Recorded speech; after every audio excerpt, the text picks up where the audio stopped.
Morning to everybody. How are you all doing? Uh, Almost cloudless and sunny. It was cool this morning, but good day today. So hope you're having a good day today. I think we are. If Would it help your faith if Jesus came and like sat right here next to you? It certainly would affect your faith, but would it help your faith if Jesus literally came and sat next to you? Of course, in certain ways, it definitely would. But there's no guarantee.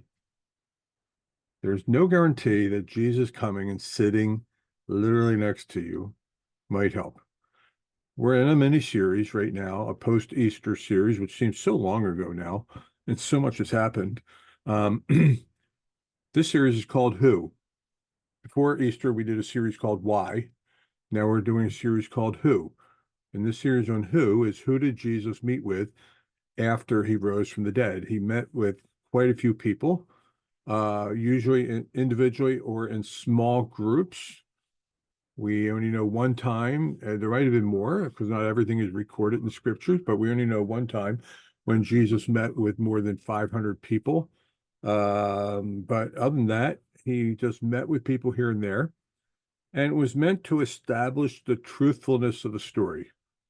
It continues to amuse me and not discourage me, but I don't know what the right emotional word is. I don't have my emotional word chart out. I have one here in the office at the wheel. Um, when people want to ignorantly say this is just a made-up story, because if they only knew, if you were to make up a story, you would never make this story up. It's just not the way things were done. And if you did make this story up, you would not have been willing to die for it. And almost every one of the apostles and many, many more people in the early church died for their faith. They paid an awful price for it. Why would you do that for a myth? Jesus died, was buried, rose again from the grave, and ascended to heaven. In between rising from the dead and ascending to heaven for 40 days, he met with people to establish the truthfulness of the story. But why don't we have Jesus with us today? Wouldn't it help? Well, Jesus is coming back. That's the good news. He is returning. And sometimes we look around at world events going on today and we think, well, maybe it's getting near now. I mean, I know for many of my American friends, you look at American political situation, you go, this is crazy. But people have done that for thousands of years now. They looked at their local situation, saw that their local situation was crazy, and said, "Oh, obviously Jesus is returning soon. Jesus will return when Jesus returns. It could be soon. I might not finish this podcast. That would be lovely. But in between, wouldn't it have been nice if he was here? Well, let's challenge that for a second. Let's cover a story.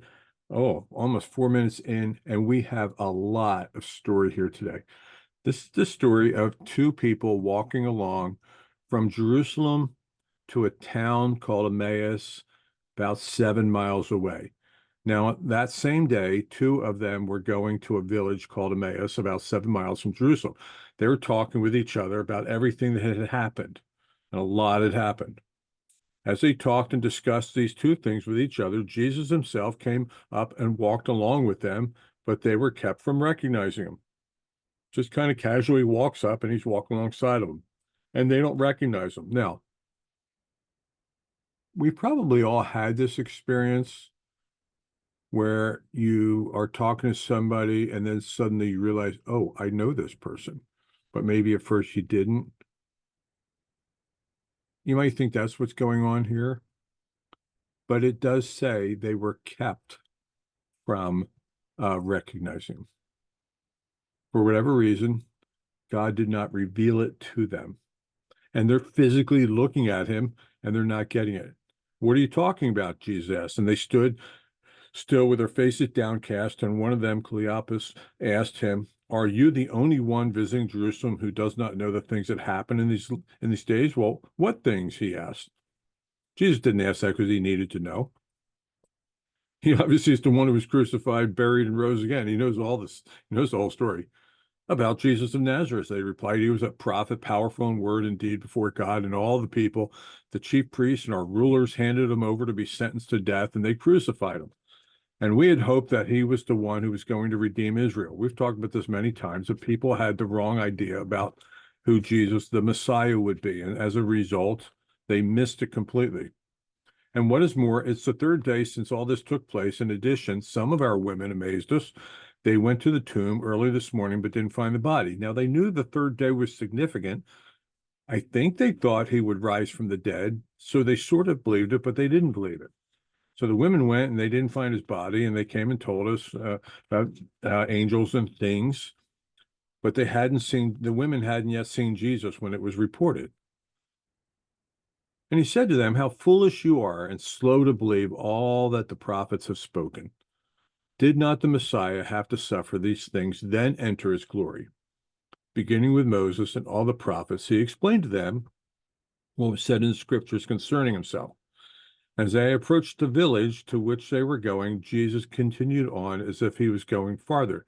But they urged him strongly, stay with us, for it is nearly evening, and the day is almost over. So he went to stay with them. He went in to stay with them. This is Middle East hospitality at its best. They've met a stranger. The day is almost gone, and they very much wanted to show hospitality and take care of this new friend they made. They didn't even realize it's an old friend. And when he was at the table with them, he's in their house. They still don't recognize him. He took bread, gave thanks, broke it, and began to give it to them. And then their eyes were open and they recognized him, and he disappeared from their sight. And they asked each other, were not our hearts burning within us while he talked with us on the road and opened the scriptures to us? And they got up and returned at once to Jerusalem. They found the 11 apostles and those with them assembled together and said, it is true, the Lord is risen and has appeared to Simon. And then the two told what had happened on the way and how Jesus recognized them when he broke bread with them.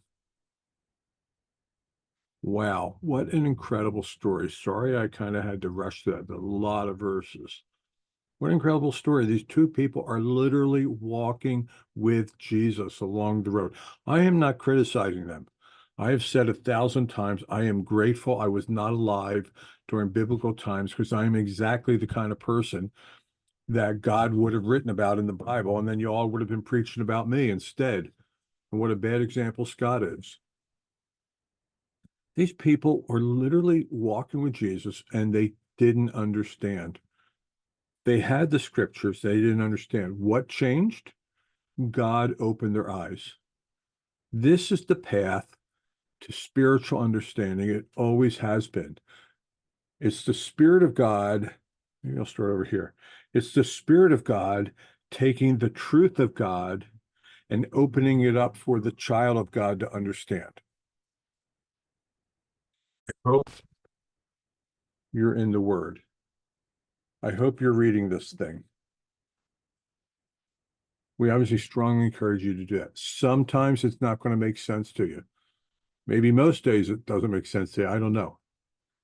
The pathway to understanding, the pathway to seeing Jesus remains exactly the same to this day. The Spirit of God has to take the Word of God and open up the eyes of the child of God, and then they're able to understand the truth about Jesus. There are two scriptures that I want to close with today.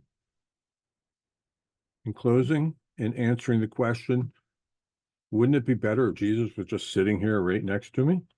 We're going to look at this other story coming up, maybe later this week or the beginning of next week, I don't know which. Then Jesus told him, talking about Thomas, because you have seen me, you have believed. But it is blessed, it is better, it's more of a blessing for those who have not seen. That's you and I. For those of you, those who have not seen and yet have believed. So yes, in one sense, it would be better if Jesus was right here with us, explaining, helping us along. But in the other sense, it's not. There is a certain blessing that comes from not yet seeing and yet believing the things that God told us. Hebrews 11:1 says this, now faith is confidence in what we hope for and the assurance of what we do not see, or maybe we could say have not seen yet. Jesus is coming. We will physically see him again one day. But between now and then, know you are in a position of blessing. Continue to believe and continue to ask God to help you to understand and see who Jesus is every day. That's my word of encouragement to you. I hope you have a good couple of days and I look forward to seeing you tomorrow.